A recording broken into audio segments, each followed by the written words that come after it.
Hər bir bəyənmə pensiya artımına təsir göstərir.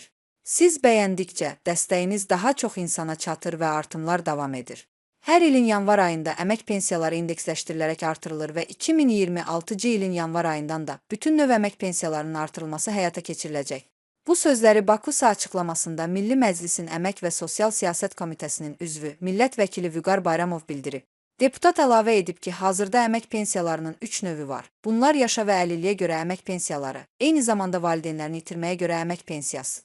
Hər üç pensiya indeksləşdirmə nəticəsində növbəti ilin yanvardan etibarən artımları müşahidə edəcək.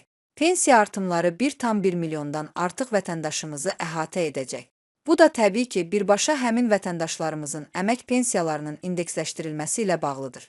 Artım faizi 2025-ci ildə orta aylıq əmək haqqındakı artım faizinə uyğun olaraq həyata keçiriləcək.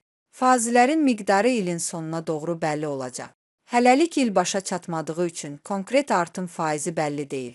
Amma 2025-ci ildə orta aylıq əmək haqqı nə qədər artacaqsa, ona uyğun olaraq 2026-cı ilin yanvarın 1-dən etibarən əmək pensiyası indeksləşdirilərək artırılacaq. Bu, əmək pensiyaları haqqında qanunun tələbidir.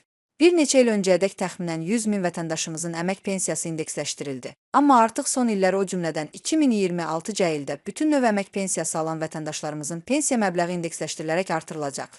Mənim fikrimcə, əmək pensiyalarının hər il indeksləşdirilməsi mühüm sosial addımdır. Çünki qiymət artımı və inflyasiya şəraitində pensiya alan insanların həyat səviyyəsinin qorunmasına imkan yaradır. Xüsusilə bütün növ pensiyaların əhatə olunması sosial ədalətin təmin edilməsinə xidmət edir.